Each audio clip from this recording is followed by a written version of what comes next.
Planeta Vermelho. Os anéis de Saturno. Tocasse num ponto aí. E a canção. Tocasse num ponto aí, Vaz. Importante que eu já passo para o Soler. Eu estou vendo a movimentação do Fórum pelo meio ambiente se mexer e tal, avançar diante de um cenário também muito, muito complicado. Nos fala um pouco aí, o Soler, de como é que está o Fórum e como é que tu está vendo aí. Nos atualiza em relação ao meio ambiente. O Fórum tá firme, forte, cada vez com mais adesões e participações e apoios, né? Só cresce, né? Só cresce. Eu estou acompanhando, então, estamos acompanhando esse crescimento. Sim. Mas deixa eu fazer uma... Antes da gente entrar no local, vamos só fazer uma Semana do Meio Ambiente, né?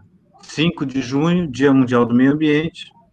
Nós geralmente usamos essa data, nós que eu digo, nós do Centro de Estudos Ambientais, né? Grande parte do movimento ecológico não usa essa data há muitos anos como uma data comemorativa, né? Tendo em vista todas essas questões colapsais ambientais que estão espalhadas pelo planeta, né?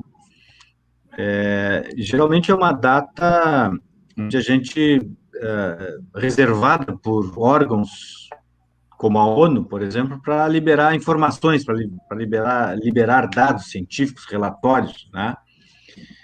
E aí, realmente, muitos dados, muitos relatórios foram liberados agora, essa semana, e um deles fala do desmatamento, que foi liberado por uma pesquisa aqui no Brasil.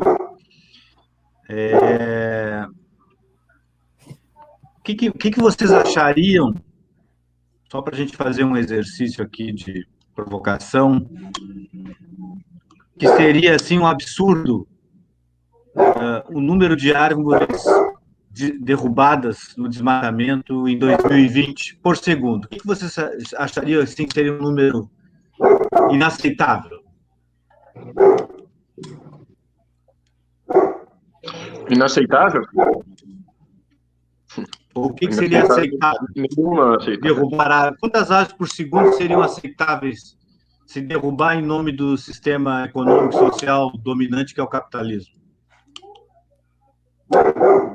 Eu vou dizer para vocês, então, quantas árvores foram derrubadas por segundo em 2020 no Brasil, em todos os biomas. 24 árvores por segundo foram derrubadas no Brasil no ano 2020 pelo desmatamento.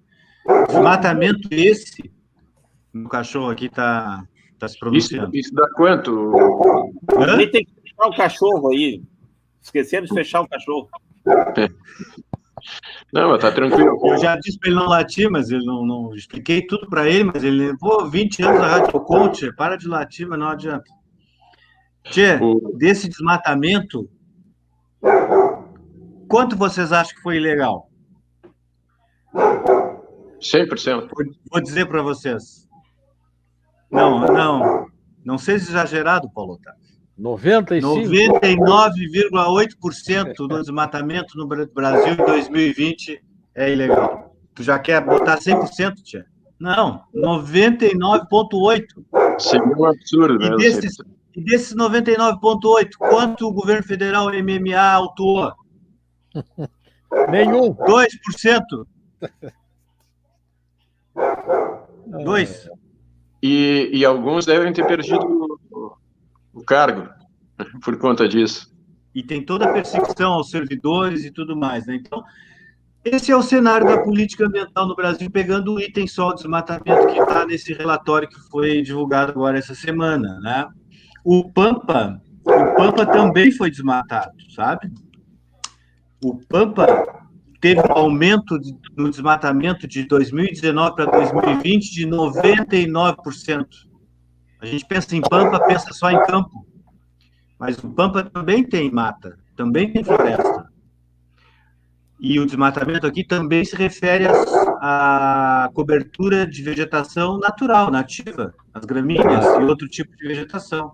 Mas aí Então, tocamos o também... Pampa aumentou o seu desmatamento em 99% de Tocamos no 2019 governo a estadual, né? 2020. Olha só esse número, Soler, 24 árvores por segundo dá 756 milhões 864 mil árvores. Quase 1 bilhão de árvores derrubadas em 2020. Então, árvores dos biomas ainda nativos, né? A Pampa, a Amazônia, a Mata Atlântica, né? O Cerrado, o Pantanal.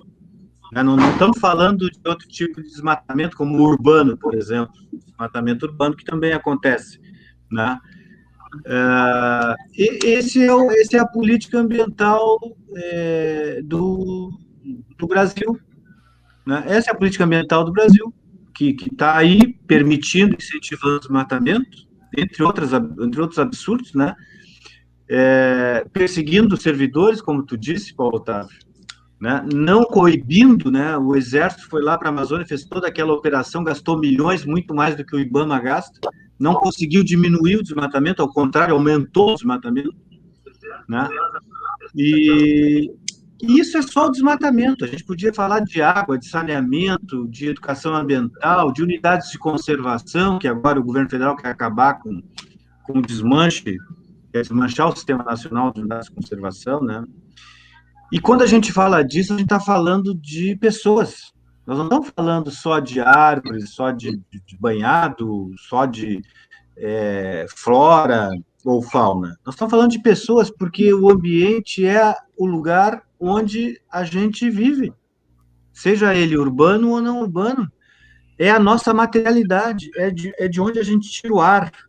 Aliás, semana passada também foi o Dia Mundial dos Oceanos, que produzem 70% do oxigênio que a gente usa, né, respira aqui no planeta. Então, é onde a gente vive, é onde a gente nasce, se desenvolve, trabalha, estuda, se relaciona, né? Sem esse ambiente sadio, sem esse ambiente estando vulnerável, a nossa vulnerabilidade humana também está presente, também existe a vulnerabilidade social, e evidentemente que essa vulnerabilidade social é muito maior, muito mais intensa, assim como é a pandemia, né? Atinge muito mais aqueles que são mais frágeis, tanto na questão biológica, velhos e crianças, como os que são mais frágeis socialmente, né? Aqueles que não têm grana, o que a gente chama de injustiça ambiental, né? Então, esse cenário é dramático. O cenário da pandemia, ele é um cenário muito inferior aos problemas que nós vamos enfrentar no futuro se seguirmos nesse caminho do colapso ambiental pelo sistema capitalista. Uma árvore... Desculpa, Soler, vou te fazer uma pergunta e depois queria que tu começasse a ler ali os comentários na nossa live. Eu queria te fazer uma pergunta. Essas árvores demoram quanto tempo para edificá-las?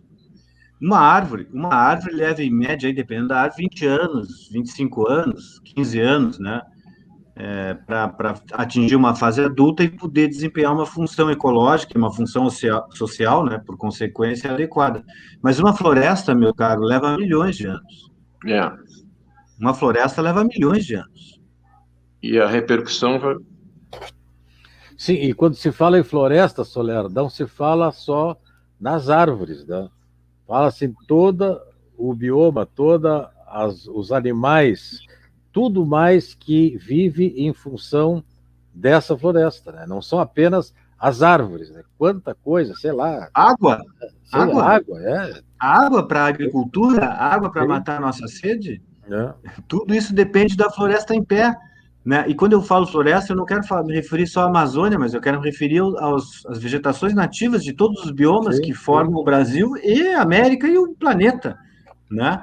Como os nossos banhados aqui, por exemplo, né? E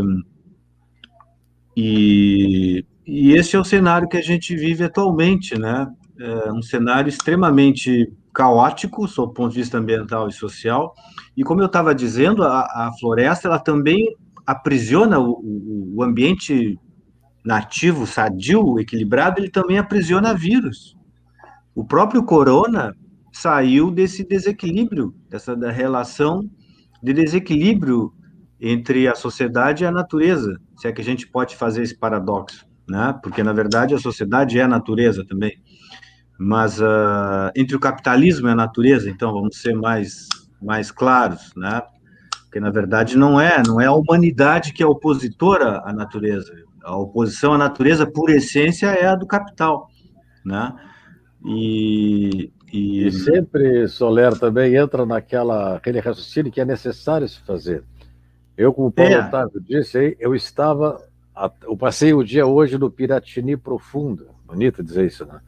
E agora, na volta, puxa, a gente passa por dezenas e dezenas de caminhões carregando toras de madeira que vão virar celulose e depois vão ser exportadas para a Europa, lá para aqueles países chiques de primeiro mundo que não querem poluição, que fazem campanha contra a poluição e tudo mais, mas a madeira para fazer e virar celulose, tudo isso vocês fazem aqui no terceiro mundo, no hemisfério sul. Monocultura. Aí depois chegou na Noruega, na Finlândia, tudo chique, primeiro mundo, tudo preservadinho, tudo arrumadinho, por quê? Porque eles estão explorando aqui, bem longe da cara deles, né, toda essa biodiversidade, com essas plantio de árvores, aí, com essas lavouras de árvores, que não são florestas, né, lavoura de árvore. E a gente depois, quando eles dão declarações assim, lá os príncipes, os duques, não sei o que mais, assim, não, nós estamos trabalhando aqui na Noruega, tudo limpinho, tudo bonitinho. Claro, eles fazem a sujeira aqui e depois lá só tem que fazer as caixinhas de papelão lá, tudo sem fazer sujeira. Né? E parece que nós é que somos os culpados, né? E que eles é que sabem coordenar meio ambiente, que são evoluídos, de primeiro mundo, não sei o que mais. O primeiro mundo existe graças à exploração do segundo e do terceiro mundo. Essa que é a grande verdade. Nós somos colônia ainda, tanto na matéria como claro, no pensamento, né? Mas e Soler, tu nem chegasse a aprofundar e a falar uma coisa também assim, além das árvores e tudo, da água, tem a questão da mineração, que eu acho que consegue ser pior do que o corte das florestas. A mineração é um negócio assim, medieval. A mineração destrói tudo, né? Mineração destrói tudo. Destrói tudo e depois diz que reconstrói, o que é uma grande falácia, porque nós não temos nem tecnologia e nem dinheiro para reconstruir uma área degradada por mineração, né? E nem tempo histórico humano, né? Pode ser que daqui a milhões de anos ela volte a ser o que era, mas não será no nosso tempo, né, histórico, né, humano, né, dessa geração ou da próxima. Sim, claro. Né, mas eu só queria dizer, sem nenhum catastrofismo, que esse processo todo da pandemia tem que nos servir, não serviu ainda, mas tem que servir para a gente entender que com a crise ecológica se agravando, nós vamos ter muitas outras pandemias iguais a essas, porque muitos outros vírus que estão presos hoje na natureza, como estava o corona, vão ser libertados e vão nos atingir, assim como atingiu o corona, só que de uma forma muito mais devastadora, porque vão ser simultâneos. Nós não vamos estar preparados, porque nós não tem como se preparar, eles estão presos na natureza hoje, nós nem conhecemos eles. Assim como vários outros vírus que nos atacaram antes, só que não chegou a virar uma pandemia, né? Mas eles todos estavam presos na natureza. E aí nós vamos ter simultaneamente vírus soltos, que nós não teremos condições de enfrentar, e mais as mudanças climáticas, que essa sim é o grande problema, né? Que global, mundial, que não é a esquerda que está vendo isso, não são os ecologistas malucos. Davos coloca esse como um dos 5 problemas para a economia mundial enfrentar: as mudanças climáticas e a perda da biodiversidade, que é uma perda extremamente acelerada. E quando tu perde uma espécie, tu tem uma reação em cadeia desastrosa. Então, o capitalismo, Davos, já colocou esses 2 pontos centrais para enfrentar o problema ambiental no planeta, né? perda da biodiversidade e crise climática, né? Então, fala aí tanto no New Green Deal, ou seja, o novo Acordo Verde, né? Que a Europa está tentando colocar em prática e a França está tentando puxar. Mas eu acho que nós temos que ler ali os comentários, né? Senão vai acabar o programa e nós vamos ler os comentários Pois e aí é. dá tempo aí do pessoal falar, né, Tia? Pois é, importante.